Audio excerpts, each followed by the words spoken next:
Hi students, हमारा आज का जो टॉपिक है वो है डीएनए रेप्लिकेशन प्रोसेसेस। इससे पहले हमारा जो टॉपिक था, जो प्रीवियस, वो था मेसेल्सन एंड स्टाहेल एक्सपेरिमेंट। उसके अंदर हमने एक्सपेरिमेंट परफॉर्म किया और उसमें स्पेशली देखा था कि कौन सा मॉडल ठीक है डीएनए के लिए। तो एक मॉडल जो था वो कंफर्म हो गया था, जिसका नेम था सेमी कंजर्वेटिव मॉडल। तो उसकी बेस पे हम जो है नेक्स्ट हम स्टार्ट कर रहे हैं डीएनए रेप्लिकेशन। तो टॉपिक को मैं स्टार्ट करता हूं। तमाम बच्चे वाइट बोर्ड पे देखें, मेरी एक एक चीज़ को आप सब बच्चों ने ज़रा गौर से सुनना है। तो जब भी आप रेप्लिकेशन एक वर्ड से रिलेट की जाती है जिसका मतलब है रेप्लिका, और रेप्लिका का मतलब होता है एग्जैक्ट कॉपी।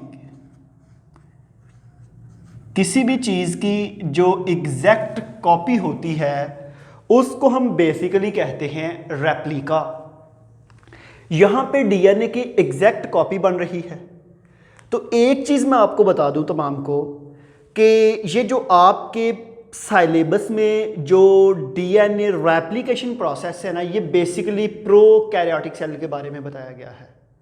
यूकैरियोटिक सेल्स में थोड़ा सा जो है वो हिंट तो दिया हुआ है, लेकिन एक्सप्लेनेशन जो है वो प्रोकैरियोटिक सेल्स की है। तो प्रोकैरियोटिक सेल्स के बारे में आपने फर्स्ट ईयर चैप्टर 4 में पढ़ा था कि ऐसे सेल जिसमें मेम्ब्रेन बाउंड ऑर्गेनेलिस वगैरह और न्यूक्लियस ना हो उसको हम बोलते हैं प्रोकैरियोटिक सेल्स। और प्रोकैरियोटिक सेल बेसिकली जो है ये बैक्टीरिया जितने भी हैं उनके अंदर पाया जाता है। तो अगर आप इस पैराग्राफ को जब पढ़ेंगे, डीएनए रेप्लिकेशन जो प्रोसेसेस है, डायग्राम जो आपके पैराग्राफ में आ रही है, उस डायग्राम के नीचे वाली साइड पे एक वर्ड लिखा होगा इकोलाई, एस्क्रिचिया कोलाई। तो ये जो एस्क्रिचिया कोलाई है ये बेसिकली बैक्टीरिया है। इसको एस्क्रिचिया इसलिए कहते हैं क्योंकि ये साइंटिस्ट ने डिस्कवर्ड किया था। और कोलाई जो इसकी स्पीशीज है ये बेसिकली हमारे लार्ज इंटेस्टाइन जो है उसमें, आप तमाम बच्चों को पता है 3 पार्ट है, सीकम, कॉलन एंड रेक्टम। तो ये कॉलन के अंदर डिस्कवर्ड हुआ, तो इसलिए इसको बोलते हैं एस्क्रिचिया कोलाई। तो ये था स्टूडेंट हमारे पास इंट्रोडक्शन किसका, डीएनए रेप्लिकेशन का। अब हम स्टार्ट करते हैं डीएनए रेप्लिकेशन प्रोसेस। तो डीएनए रेप्लिकेशन प्रोसेस में क्या होता है कि मेरे पास ना जी ये है जी एक सेल। ज़रा इधर तमाम बच्चे गौर से देखें, मेरे पास ये एक सेल है। इस सेल के अंदर यहाँ पे इसका डबल स्ट्रैंडेड डीएनए है। क्योंकि प्रोकैरियोटिक सेल है तो जाहिर बात है कि इसके अंदर न्यूक्लियस तो मौजूद नहीं होगा। जब इसमें न्यूक्लियस मौजूद नहीं है, हमने इसकी रेप्लिकेशन देखनी है, तो यहाँ से हम डीएनए को आगे बाहर देख रहे हैं। यहाँ पे ये जो डीएनए है ये बेसिकली साइटोप्लाज्म से निकाल के मैं आगे इसको ड्रा किया है। तो एक चीज स्टूडेंट यहाँ पे आपने देखना है कि डीएनए की रेप्लिकेशन कब होगी। मेरे पास एक सेल है, वो सेल ने जब डिवाइड करना है 2 सेल्स में, तो उससे पहले उसका डीएनए डिवाइड करेगा। डिवाइड करने के बाद एक कॉपी एक सेल में जाएगी, दूसरी कॉपी दूसरे सेल में जाएगी। अगला क्वेश्चन आपके जहन में ये आया होगा कि वो डीएनए को कौन स्टिमुलेट करेगा कि डिवाइड होना है। तो इसके 2-3 फैक्टर्स हैं। एक तो ये कहा जाता है कि डीएनए के अंदर ही जीन मौजूद हैं जो उसको स्टिमुलेट करते हैं कि डीएनए की रेप्लिकेशन हो। दूसरा ये है कि साइटोप्लाज्म के अंदर कुछ फैक्टर्स हैं जिसको साइटोप्लाज्मिक फैक्टर कहते हैं, वो स्टिमुलेट करते हैं कि आगे उसकी कॉपीज बने।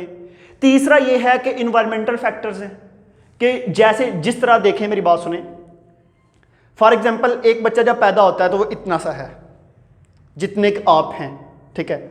जब वो बच्चा पैदा होता है, अगर आप उसको फीडिंग ज़्यादा करेंगे तो उसका साइज जल्दी बढ़ेगा। जब साइज जल्दी बढ़ेगा तो उसके सेल्स में ग्रोथ होगी। जब सेल्स में ग्रोथ होगी तो उसका डीएनए भी डिवाइड करेगा। अब यहाँ पे ये जो फीडिंग है, ये जो फूड है, ये इन्वायरमेंटल फैक्टर है, ये बाहर से आप दे रहे हैं। अगर आप बाहर से ये खुराक ना दे तो उसमें सेल की डिवीजन नहीं होगी। समझ आ गई है? तो इसलिए इसके डिफरेंट फैक्टर्स हैं, मीन के जेनेटिक फैक्टर्स भी हैं, साइटोप्लाज्मिक फैक्टर्स भी हैं और इन्वायरमेंटल फैक्टर्स भी हैं, जिसमें ये सारे पार्टिसिपेट करते हैं। देखें जी, ये डीएनए है, ये डीएनए है इसके अंदर साइटोप्लाज्म में, इसने भाई अब डिवाइड करना है, तो जब ये डिवाइड करेगा ना, इसके ऊपर एक एंजाइम जाकर अटैक करता है जिसको हम बोलते हैं हेलिकेज। ये मैंने पहले नंबर पे लिखा हुआ है, यहां पे हेलिकेज ने अटैक किया, यहां पे किया, यहां पे किया। इसका मतलब ये हो गया कि हेलिकेज एंजाइम जब डीएनए पे अटैक करता है तो वो एक स्पेसिफिक साइट पे या वो सिर्फ एक ही जगह पे अटैक नहीं करता, वो डिफरेंट साइट पे अटैक करता है, और वो डिफरेंट साइट स्पेसिफिक होती हैं, क्योंकि उन साइट के अलावा ये किसी और जगह पे अटैक नहीं करता, क्योंकि उन स्पेशल साइट पे ये अटैक करेगा। जो ही ये हेलिकेज एंजाइम डीएनए पे अटैक करेगा तो डीएनए डबल स्ट्रैंड है, ठीक है। जो ही ये डीएनए डबल स्ट्रैंड है, डबल स्ट्रैंड होने के बाद मैंने आपको मेसेल्सन एंड स्टाहेल एक्सपेरिमेंट में बताया था कि ये मेरे पास दो डीएनए स्ट्रैंड है, ये आपस में जुड़े हैं, ये जुड़े हुए हैं हाइड्रोजन बॉन्डिंग की वजह से। अगर सेंटर में यहाँ पे हेलिकेज एंजाइम अटैच हो तो ये डीएनए का दोनों स्ट्रैंड टूटने शुरू होंगे और दरमियान से ऐसे ओपन अप हो जाएगा, और जब ये ओपन होगा सेंटर से तो यहाँ पे बबल बनेगा। इस बबल को हम बोलते हैं रेप्लिकेशन बबल। तो ये मैंने यहां पे लिख दिया जी, रेप्लिकेशन बबल।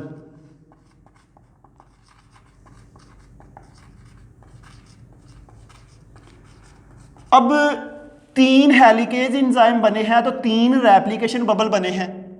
इसका मतलब है जो आगे मैकेनिज्म इसमें होना है, खैर वही इसी में भी होगा, वही इसी में होगा, तो इसलिए हम तीनों में से जस्ट एक को ले लेते हैं, ठीक है जी। ये है जी मेरे पास रेप्लिकेशन बबल।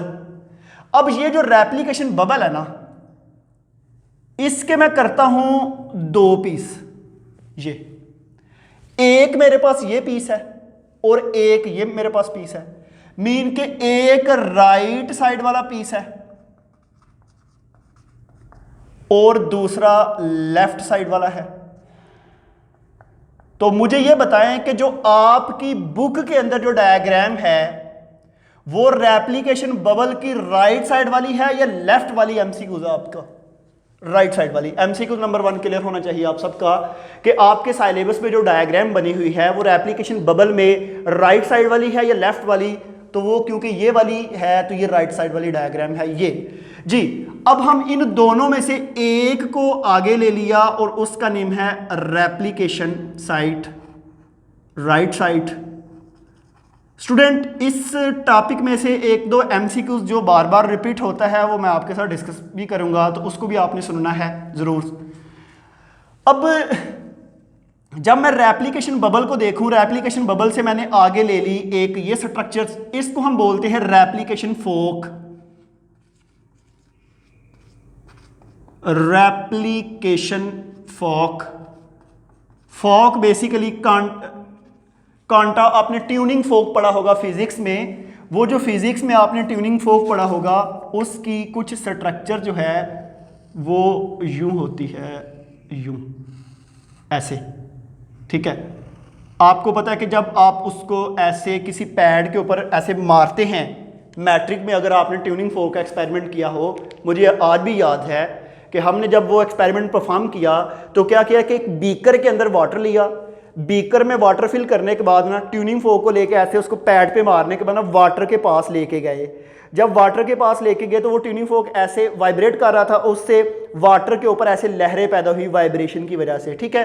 तो उससे आपको ये कॉन्सेप्ट होना चाहिए कि ये मेरे पास एक फोक बन चुका है जिसको हम बोलते हैं रेप्लिकेशन फोक, और इस रेप्लिकेशन फोक से हम स्टार्ट करते हैं। पहला पॉइंट, सबसे पहली बात कि इसके ऊपर वो कौन सा एंजाइम है जो इसको अनजिप कर रहा है, ओपन अप कर रहा है, उसको हम बोलते हैं हेलिकेज एंजाइम। ये मैंने ग्रीन से बनाया है और मैं यहाँ पे इसको लेबल भी कर रहा हूँ, हेलिकेज एंजाइम। अब तमाम स्टूडेंट को ये समझ आ जाए कि जो हेलिकेज इसको क्यों कहते हैं, क्योंकि डीएनए हेलिक्स है, कॉइल की तरह का है, और जो कॉइल है उसको ओपन करना, हेलिक्स को ओपन करना, उसी नेम से इसको हम कहते हैं हेलिकेज एंजाइम। हेलिकेज एंजाइम जूं जूं आगे को मूव करता जाएगा तो ये पीछे से ऐसे खुलता जाएगा, जिस तरह हमारे पास जिप होती है। अगर आप किसी जैकेट की जिप देखें या किसी शर्ट की, अब वो जो जिप है आप उसको आगे को मूव करते जाएंगे तो वो पीछे से ओपन होती जाएगी। और सेम हेलिकेज का वही काम है जिसको हम जंजीरी कहते हैं, जो जंजीरी करती है, ठीक है, वो उसको ओपन अप करती जाती है। जी स्टूडेंट्स, एक चीज और है, जब ये दोनों स्ट्रैंड ओपन होंगे ना, हेलिकेज आगे को मूव करता जाएगा, ये स्ट्रैंड दोबारा पास आके इनमें दोबारा से हाइड्रोजन बॉन्डिंग भी हो सकती है। ये दोबारा रीवाइंड ना हो जाए, इससे बचाने के लिए इसके ऊपर रेड कलर की प्रोटीन अटैच हो जाती हैं, जिसको हम बोलते हैं SSB protein, single standing binding protein. ऐसे प्रोटीन जो डीएनए के दोनों टुकड़ों को, दोनों स्ट्रैंड को सेपरेट करके रखे, उसको हम बोलते हैं SSB प्रोटीन। यहाँ पे मैंने नहीं लिखा, मैं यहाँ पे लिख देता हूँ ताकि ये आपके पॉइंट क्लियर होते जाएं। SSB protein, single stranded binding protein. जी, इसका मतलब है हेलिकेज ने ओपन भी कर दिया, सिंगल स्ट्रैंडेड बाइंडिंग प्रोटीन भी अटैच हो गई। अब इसके ऊपर ना बनना है दूसरा स्ट्रैंड, ठीक है जी। एस्क्रिशिया कोलाई मैंने आपको बता दिया, डीएनए रेप्लिकेशन बता दिया, हेलिकेज एंजाइम बता दिया, SSB प्रोटीन बता दी। स्टूडेंट, अभी एक चीज मैं आपको बताने लगा हूं, डीएनए पॉलीमरेज। डीएनए का तो आपको समझ आ रही है, पॉली मीन मैनी, मर मीन यूनिट। ऐसा एंजाइम जो डीएनए के अंदर यूनिट ऐड करता जाए उसको हम बोलते हैं डीएनए पॉलीमरेज। क्योंकि आपको पता है कि डीएनए की यूनिट्स क्या है, बहुत डिटेल में आपने केमिकल नेचर ऑफ डीएनए के अंदर पढ़ा है, जिसको हम बोलते हैं न्यूक्लियोटाइड। और न्यूक्लियोटाइड बेसिकली ऐड कौन करता है, वो डीएनए पॉलीमरेज करता है, ठीक है जी। अब जब आप डीएनए पॉलीमरेज को देखें तो इसके 3 टाइप हैं, पॉलीमरेज 1, 2 एंड 3। तीनों के फंक्शन हम इसमें पढ़ेंगे, लेकिन MCQs नंबर 2 जो है, एक मैं पहले बता चुका हूं, एक आगे, कि जो इसमें सबसे मेन फंक्शन है रेप्लिकेशन में, वो है जी डीएनए पॉलीमरेज 3 का। डीएनए पॉलीमरेज 3 जो है वो मेन डीएनए रेप्लिकेशन में रोल प्ले करता है। इसके अलावा डीएनए पॉलीमरेज 1 का भी मैं फंक्शन बताऊंगा और 2 का भी बताऊंगा। और एक चीज आपको और बता दूं, 1 और 2 का आपकी बुक में फंक्शन है, सॉरी 1 और 3 का आपकी बुक में फंक्शन है, लेकिन 2 का नहीं है। अक्सर MD कार्ट में कुछ पेपर्स में मैंने देखा कि 2 का फंक्शन पूछा हुआ है, तो यहां पे मैं वो बताता हूं कि वो ऐसे कौन से पॉइंट हैं जो आपकी बुक में नहीं है, तो वो आपसे पूछे जा सकते हैं, उसको भी हम डिस्कस करते हैं। देखें जी डीएनए पॉलीमरेज आएगा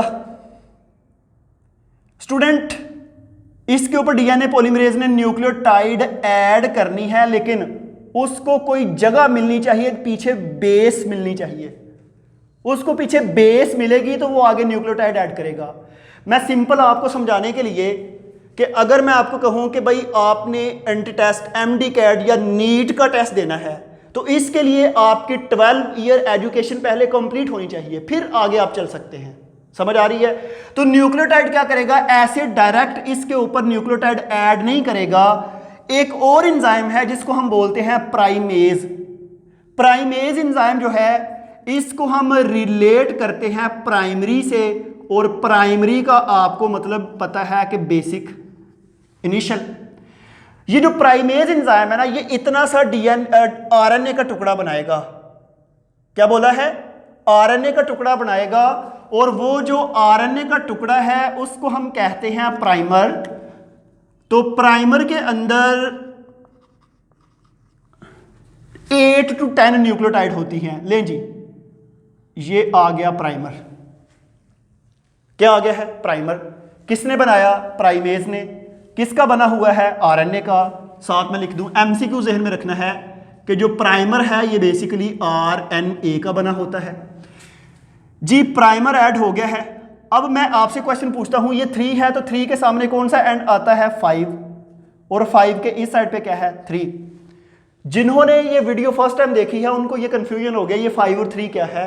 मैंने प्रीवियस लेक्चर में बताया था कि जब भी आप डीएनए का स्ट्रैंड देखें, एक साइड पे 3 कार्बन आ रहा होता है और एक साइड पे 5 कार्बन। जिस साइड पे 3 कार्बन आता है उसमें कार्बन नंबर 3 पे फ्री हाइड्रोक्सिल ग्रुप होता है। याद रखें क्या होता है, फ्री हाइड्रोक्सिल ग्रुप।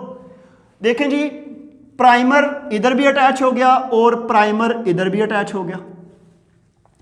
ये जो प्राइमर ऊपर अटैच हुआ है उसके एक साइड पे 5 प्राइम और दूसरे पे 3, इसके ऑपोजिट 3 प्राइम और इधर क्या है 5। ठीक है जी। लें जी, हेलिकेज एंजाइम का काम भी हो गया, प्राइमर का भी हो गया। अब डीएनए पॉलीमरेज 3 आ जाएगा। डीएनए पॉलीमरेज 3 जो है वो डीएनए पॉलीमरेज 1 की निस्बत 10 टाइम ग्रेटर है, और 10 टाइम ग्रेटर होने के साथ डीएनए पॉलीमरेज 3 के बारे में यह कहा जाता है कि ये डाइमर शेप है। स्टूडेंट, डाइमर का मतलब पता क्या होता है? उर्दू में अगर मैं बताऊं तो इसका मतलब होता है 2 तरकीब। ठीक है, 2 तरकीब कैसे कि फॉर एग्जांपल मेरे पास ये एक स्ट्रक्चर्स बना हुआ है, अगर 4 मेरी फिंगर इस साइड पे हूं तो 4 ही इस साइड पे हूं, मीन के बराबर स्ट्रक्चर्स हो।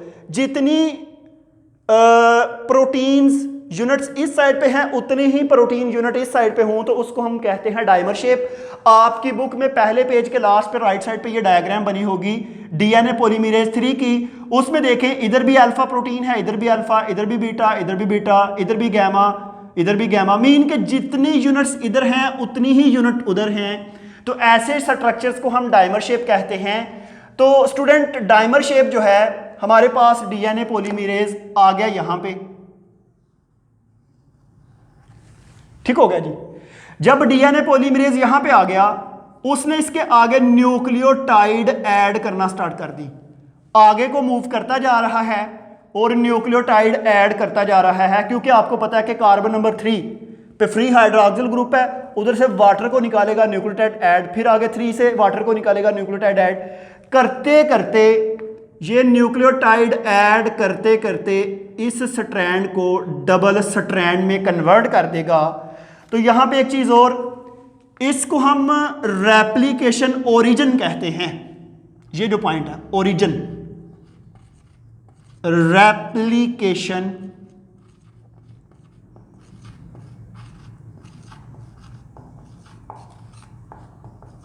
अच्छा जी, ये हमारे पास डबल स्ट्रैंड है, इसको हम रेप्लिकेशन ओरिजिन कहते हैं। ले जी, यहां पे आके डीएनए पॉलीमरेज फॉर एग्जांपल रुक गया है क्योंकि आगे हेलिकेज ने अभी ओपन करना है स्ट्रैंड को। आगे क्या होगा कि ये जो 3 है इधर 5 है, इधर अगर डीएनए पॉलीमरेज आकर अटैच होता है तो आपको पता है 5 के एंड पे, कार्बन नंबर 5 के एंड पे फास्फेट ग्रुप होता है, और आपने ये फास्फेट ग्रुप कार्बन नंबर 5 पे एंड पे कहां पे पड़ा है? केमिकल नेचर ऑफ डीएनए के अंदर। इसका मतलब है 5 पे अगर है तो 5 के आगे न्यूक्लियोटाइड ऐड नहीं हो सकती। समझ आ रही है? हमेशा न्यूक्लियोटाइड किस कार्बन पे ऐड होंगी? 3 पे, 5 पे न्यूक्लियोटाइड ऐड नहीं हो सकती। तो एक चीज याद रखनी है, कभी आपने देखा होगा कोई भी चीज अपने टारगेट की तरफ मूव करती है, आगे चल रही होती है, तो हम उसको कहते हैं ये लीडर है, ये लीड कर रहा है। तो ये जो स्ट्रैंड आगे को मूव करता जा रहा है, इसी वजह से इसको हम बोलते हैं लीडिंग स्ट्रैंड।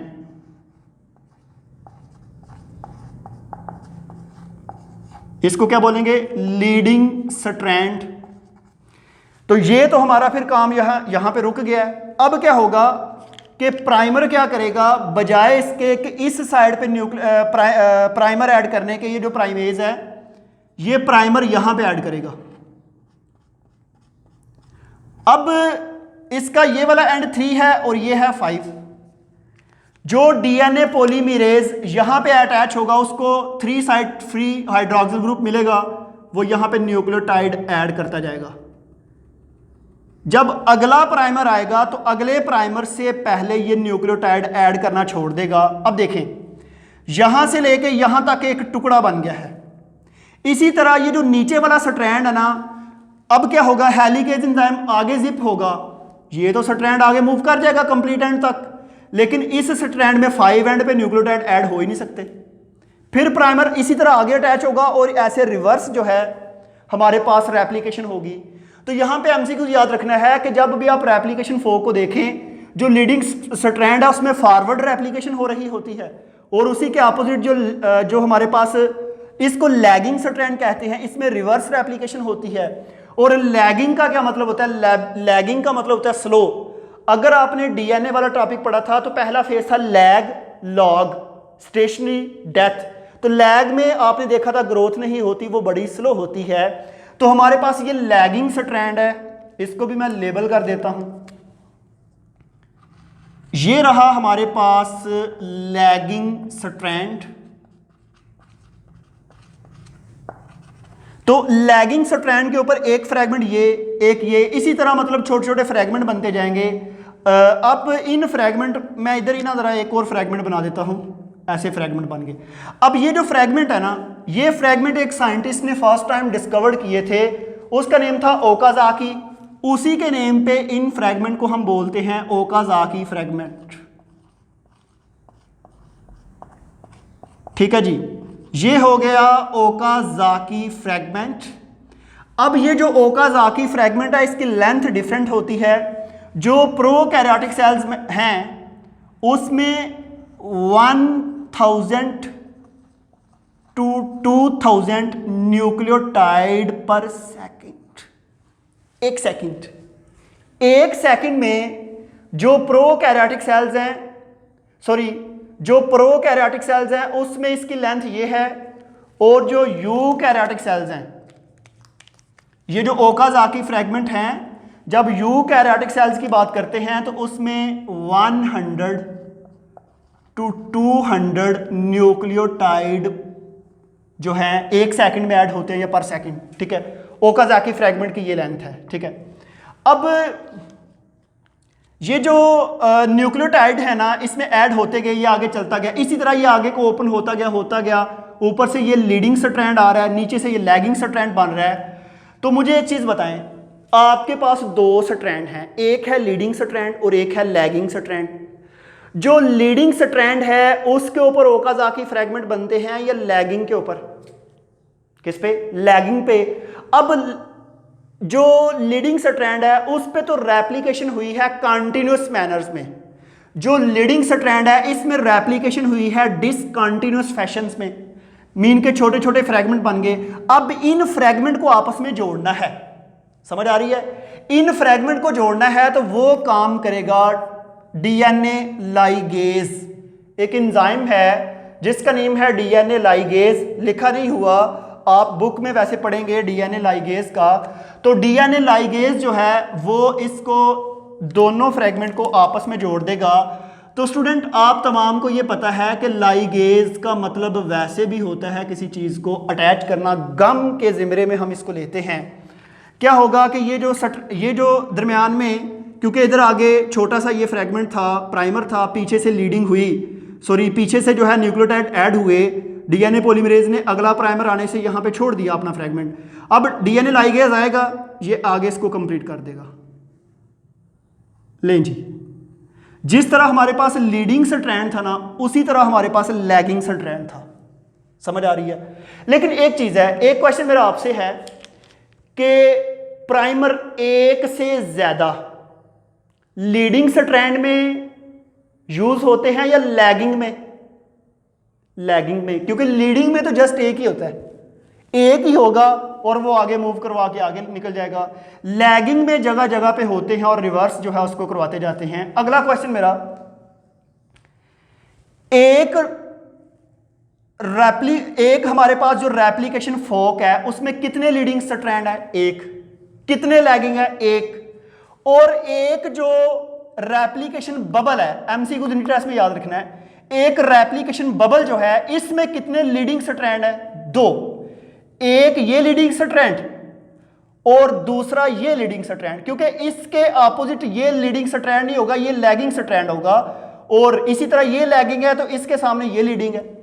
बहुत से स्टूडेंट को इस क्वेश्चन की समझ नहीं आ रही, लेकिन स्टूडेंट्स ये पूरा पढ़ने के बाद आपने इस पर गौर करनी है, और गौर करने के बाद अगर ना क्लियर हुआ तो फिर मुझसे आपने कांटेक्ट करके फर्दर समझना है कि हमारे पास एक रेप्लिकेशन फोक में दो स्ट्रैंड है,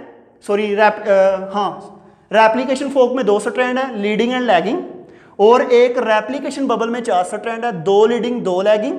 तो अगर ये लीडिंग है तो इसके एडजेसेंट ये लीडिंग नहीं होगा, ये लैगिंग होगा। क्यों बोला? क्योंकि यहां पे हमारे पास जब प्राइमर ऐड होगा तो इसका ये 5 एंड है तो ये 3 है, इधर तो न्यूक्लियोटाइड ऐड होंगे। जब इधर प्राइमर ऐड होगा तो इसका ये 3 एंड है, ये 5 है, तो इधर न्यूक्लियोटाइड तो ऐड नहीं हो सकते, इसलिए फिर इधर बार बार जगह जगह प्राइमर अटैच होना पड़ेगा। तो ये हमारे पास था डीएनए लाइगेज का फंक्शन भी हो गया। डीएनए लाइगेज के बाद अगला फंक्शन जो है वो मैं आपको बताता हूं। डीएनए पॉलीमरेज 3 का फंक्शन क्लियर है। अब हम चलते हैं डीएनए पॉलीमरेज 1 की तरफ, ठीक है। क्योंकि आपको पता है कि ये जो दोनों स्ट्रैंड हमने बनाने हैं ये प्योर डीएनए के बनाने हैं, लेकिन अभी इनमें जो प्राइमर है वो तो बेसिकली आरएनए के हैं। प्राइमर को हमने किस में कन्वर्ट करना है? डीएनए में। और ये काम किसके जिम्मे है? डीएनए पॉलीमरेज 1 के। डीएनए पॉलीमरेज 1 क्या करेगा? जस्ट प्राइमर में से यूरासिल निकालेगा, पूरे के पूरे प्राइमर को चेंज नहीं करता, ठीक है। अक्सर बहुत से लोग इसको एक्सप्लेन करते ये फरमाते हैं कि पूरा प्राइमर उठा दिया जाएगा, वहां पे नया प्राइमर। नो, प्राइमर वहां पे रहता है, जस्ट यूरासिल को निकालता है और एमसीक्यूज बताएं कि वहां पे क्या ऐड करता है? थायमिन। फिर इसका मतलब ये हुआ कि एक डिफरेंट एंगल से अगर आपसे क्वेश्चन पूछा जाए कि जो डीएनए पॉलीमरेज 1 है वो किसकी जगह पे रिप्लेस करता है, नीचे 4 ऑप्शन हो तो आपने कहना है थायामीन विद यूरासिल, ठीक है। कि यूरासिल को रिमूव कर देगा, थायामीन को ऐड कर देगा। इस तरह नीचे से जितने भी यूरासिल थे निकाल दिए, थायामीन ऐड हो गई। ऊपर से जितने भी यूरासिल थे निकाल दिए, थायामीन ऐड हो गई। हमारे पास दोनों स्ट्रैंड प्योर बन गए। अब मैं आपसे पूछता हूं डीएनए पॉलीमरेज 3 का फंक्शन रेप्लिकेशन करवाना, डीएनए न्यूक्लियोटाइड ऐड करवाना। डीएनए पॉलीमरेज 1 का फंक्शन उसमें यूरासिल की जगह पे थायामीन को अटैच करवाना। फिर हमारे पास पीछे बचता है डीएनए पॉलीमरेज 2, उसका फंक्शन रहता है। तो एक और फंक्शन है वो है जी प्रूफ रीडिंग करना। तो प्रूफ रीडिंग, वैसे तो प्रूफ रीडिंग तीनों ही करते हैं, लेकिन जो मेन काम है प्रूफ रीडिंग का वो डीएनए पॉलीमरेज 2 के जिम्मे है। तो ये भी आपने एमसीक्यू याद रखना है। आपने ये जहन में नहीं रखना कि आपके सिलेबस में है ही नहीं है डीएनए पॉलीमरेज 2 का फंक्शन के वो प्रूफ रीडिंग, लेकिन आपको ये पता होना चाहिए कि पहले 2 फंक्शन तो उनके हैं, तो जो रिमेनिंग बचेगा वो किसका है? डीएनए पॉलीमरेज 2 का। तो ये मैंने आपको बता दिया। अब क्या होगा कि ये आगे तक कंप्लीट जब ओपन हो जाएगा तो ऐसे यहाँ पे भी स्ट्रैंड बन जाएंगे और इस पे भी स्ट्रैंड बन जाएंगे। तो चलें जी, अब मैं आपसे पूछता हूँ कि जो डीएनए पॉलीमरेज 2 था, 1 था, उसका काम है कि यूरासिल को निकालना, थायामीन को लगाना। बताएं जी वो ज़्यादा फंक्शन कौन से स्ट्रैंड पे करता है? लीडिंग पे या लैगिंग पे? लैगिंग पे, क्योंकि वहाँ पे ज़्यादा यूरासिल हैं, थायामीन की तादाद कम है। लीडिंग पे जस्ट एक जगह पे उसने रिमूव करना है, ठीक है। उसके अलावा ये हमारे पास सारे का सारा जो है आपको मैंने तकरीबन रेप्लिकेशन में सारा ही बता दिया। तो लास्ट पे मैं एक जस्ट डायग्राम ज़रा थोड़ी सी बना देता हूँ कि मेरे पास ना एक स्टूडेंट ये बन गया, एक ये बन गया।